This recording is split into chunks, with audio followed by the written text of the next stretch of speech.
Viewers, আজকে আলোচনা করব যে লাউ গাছে আপনি কোন সার দিলে লাউয়ের কালারটা চকচকে কচি থাকবে এবং সুন্দর থাকবে এবং আপনার লাউগুলি খাইতে খুবই সুস্বাদু হবে।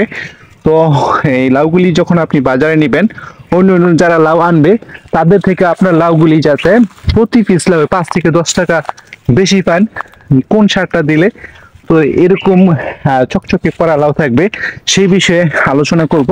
তো প্রিয় দর্শক, এই যে লাউগুলি দেখতে পাচ্ছেন, এগুলি কিন্তু আমি যে সারগুলি দিয়েছি এবং এই সারগুলির নাম বলবো। এই সারগুলি কিন্তু আপনিও দিলে আপনার লাউয়ের কালার খুব সুন্দর হবে এবং খাইতে খুব সুস্বাদু হবে। তো ব্যাপারীরা যখন আপনার কাছ থেকে লাউ নেয় তখন কিন্তু তারা স্থানীয় বাজারে নিয়ে যে কোনো জায়গায় বিক্রি করে। তো ওদের যে লোকাল যে কাস্টমার আছে তারা কিন্তু পরে যখন দেখে যে লাউটা খাইতে খুব সুস্বাদু, তখন কিন্তু পরের দিন বা এর পরে আবার যখন লাউ কিনে তখন ব্যাপারীর কাছে এসে বলে যে এর আগে যে লাউ দিছিলেন এই লাউ কিন্তু দিতে হবে, খুব সুস্বাদু হয়েছিল। আর লাউটা যদি খাইলে ভালো না লাগে তাহলে কিন্তু কাস্টমার আবার ব্যাপারীর কাছে এসে বলে, ভাই কি লাউ দিচ্ছেন, সিদ্ধ হয় নাই, সুস্বাদু লাগছে না, এগুলা কি লাউ আনেন। তো এরকম কিন্তু তাদের জবাবদিহি করতে হয়।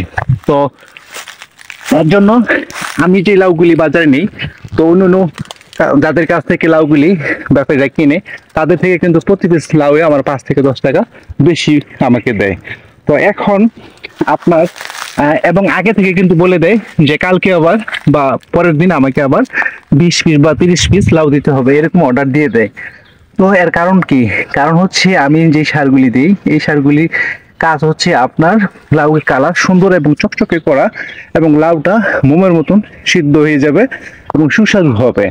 তো আমি যদি প্রথমে বলি যে লাউ গাছে যখন এরকম করা থাকবে বা লাউ থাকবে তখন কোন সার দেয়া যায় এবং কোনটা দেওয়া যায় না।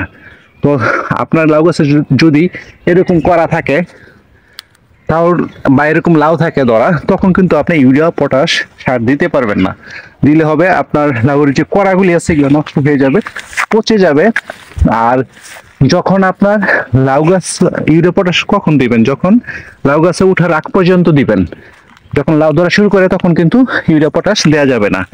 তো যখন লাউ ধরা অবস্থায় আপনি কোন সার দিবেন? সেটা হচ্ছে ডিএপি সার এবং সরিষার খৈল, আর হচ্ছে আপনার সাথে সালফার বোরন, এইগুলি দিতে হবে। তো খৈলের কাজটা হচ্ছে কি? খৈলের কাজ হচ্ছে আপনার লাউটা কালারটা সুন্দর করবে, তারপর হচ্ছে আপনার লাউটা মোমের মতো সিদ্ধ হয়ে যাবে, সুস্বাদু হবে, কালারটা চকচকে সুন্দর করবে। তো এটা হচ্ছে সরিষা খৈলের কাজ। আর সাথে আপনার ডিএপি সার দিতে হবে। ডিএপি সারটা দিলে হবে কি আপনার কাজটা লকলকে করা হবে এবং ফলন বেশি হবে। আর লাউয়ের করা যেগুলা আছে এগুলা পচন হবে না।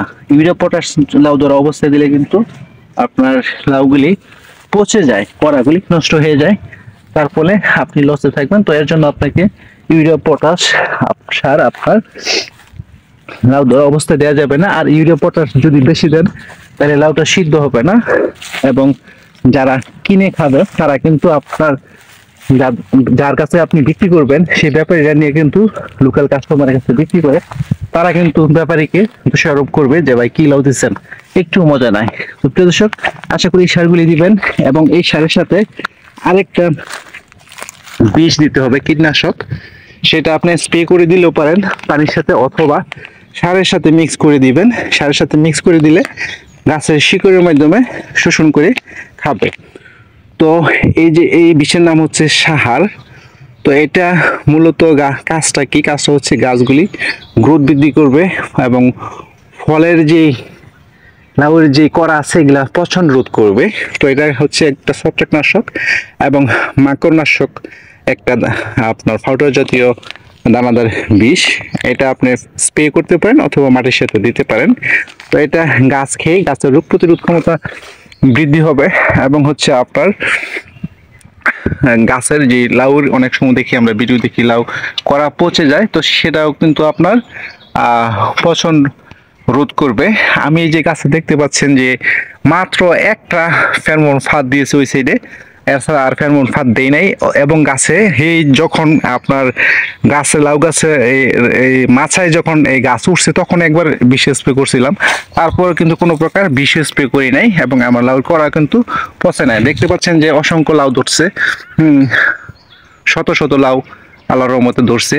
তো এই লাউগুলি পচে নাই, কারণটা হচ্ছে কি, গাছের রোগ প্রতিরোধ ক্ষমতা যখন বৃদ্ধি থাকবে, গাছ যখন সুস্থ থাকবে, তখন কিন্তু আপনার লাউয়ের যে করা আছে এগুলা নষ্ট হবে না। কারণ হচ্ছে গাছ সুস্থ, তো তার ফল কিন্তু আপনার সুস্থই থাকবে। আপনি যখন সুস্থ থাকেন তখন কিন্তু আপনি যে কোনো কাজই করতে পারেন, আপনার রোগ প্রতিরোধ ক্ষমতাও বৃদ্ধি থাকবে। আর যখন অসুস্থ থাকবেন তখন কিন্তু আপনার বিভিন্ন প্রকার রোগ হবে একটার পর একটা।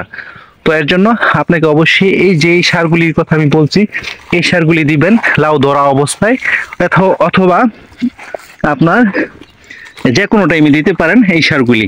আর হচ্ছে খোলটা দেওয়ার নিয়ম হচ্ছে আপনার এই সারগুলির সাথে মিক্স করে গাছের স্টাইকুলাদা আপনি আগে পানি দিবেন, পানি দেওয়ার পরে ছিটিয়ে দিবেন এই সারগুলি। লাউ গাছে যখন এরকম লাউ ধরা শুরু করে তখন কিন্তু এই লাউ গাছের চারপাশ দিয়ে রিং আকারে গর্ত করে সার দেওয়া যায় না, তার ফলে লাউ গাছের যে জট আছে বা শিকড় আছে এগুলা কাটা পড়ে এবং গাছে অনেক সময় পচন ধরা শুরু করে। তো এর জন্য গাছের যখন লাউ ধরা শুরু করবে এরকম, তখন কিন্তু আপনি এই গাছের আপনার চারপাশ দিয়ে মাটি গর্ত করে সার দেওয়া যাবে না, এই জিনিসটা খেয়াল রাখতে হবে। তো তখন আপনি আগে পানি দিবেন, তারপর হচ্ছে সারগুলি উপর দিয়ে ছিটিয়ে দিয়ে দিবেন। তো প্রিয় দর্শক, ভালো থাকবেন এবং ভালো লাগলে আমার ইউটিউব চ্যানেলটা সাবস্ক্রাইব করে রাখবেন নতুন নতুন ভিডিও সবার আগে পেতে।